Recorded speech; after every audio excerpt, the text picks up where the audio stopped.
someone referring to a sport as the fastest game on 2 feet or the creator's game as a sports fan, that would sound pretty entertaining, right? Well, that's lacrosse for you.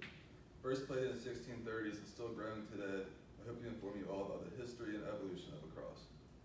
Lacrosse has been an important part of my life for about 5 years, from my freshman year of high school to making it to the Sweet 16 my senior year, the coaching for the team that I was able to play for.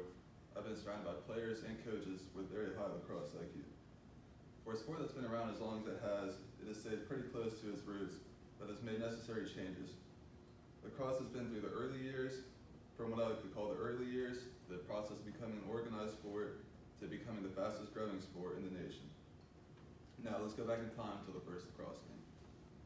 According to Jane Clayton from World Lacrosse, the Native American Algonquin tribe settled in the St. Lawrence Valley area, and they were the first to play at this time the game stickball.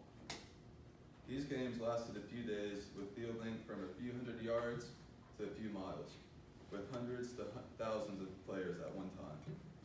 There was no boundaries, and the only rule was you couldn't touch the ball with your hands.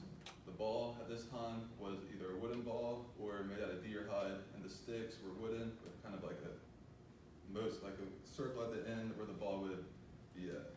At this time, the game was meant to teach toughness to the young men of the tribe so they could become fierce warriors. In 1636, a French missionary made his way to the St. Lawrence River Valley area, and Jean de Brebeuf was watching a stickball game from a hill, and he was the first one to give it the name lacrosse. And the stick or the shaft would be the cross, and the love part is pretty sure it's just some French prefix. Over a 200-year period, the Iroquois tribe in Canada would teach the game to the Canada settlers, and over the time they would tighten up the rules, less players, smaller fields, stuff like that. And in 1860, lacrosse was the national sport of Canada and ready to make its way to an organized sport. About 250 years after the first recorded lacrosse game was the first civilized expedition game. Queen Victoria was a spectator in this game, and she said lacrosse was a very pretty game to watch. That endorsement led lacrosse to being accepted as a school sport in England and the United States. The first United States lacrosse game was between New York University and Manhattan College in 1877.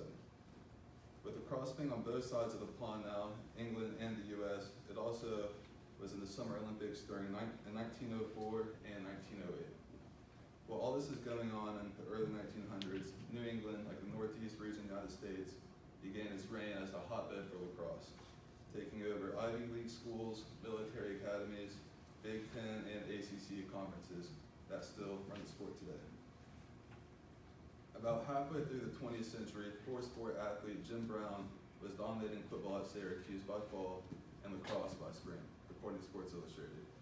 He was a Hall of Famer in both, but with lacrosse being a primarily white sport at the time, him playing during the civil rights movements and everything helped grow the sport and give the sport positive publicity without him being criticized for playing.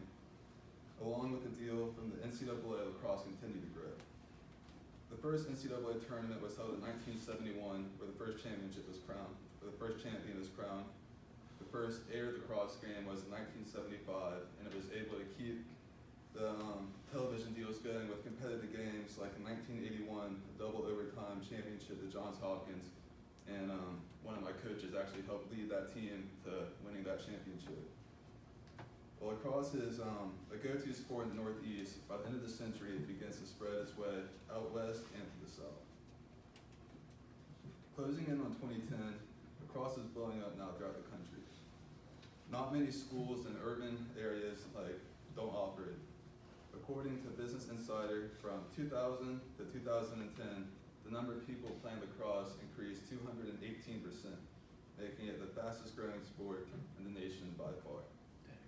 In the early 2000s, Major League Lacrosse had its debut, and that also probably helped encourage youth leagues to start popping up more throughout the country by giving younger kids incentive to want to make it to the major leagues.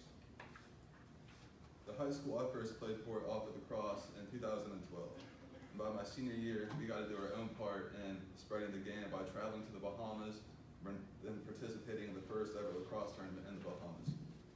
In Florida now, there are 215 teams, and in 2020 it'll be the first year that they're going to have to separate the 215 teams into two separate classes. And with all the Major League Lacrosse was kind of like the first major lacrosse league. Now this past year in 2019, there's a new Premier Lacrosse League that was created, and the ratings are by far higher than the MLL, whatever it was, and the salary for the players are also higher than the MLL. So with the PLL, Premier Lacrosse League, being about, hope to see how much the sport grows along with that new league.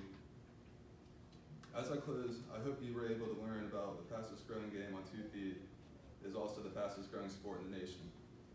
From the Native Americans playing stickball in the valley of the Great Lakes to the approval of Queen Victoria and back to the U.S. where the sport has been spreading like wildfire ever since, it's safe to say the future of lacrosse is endless just like its past.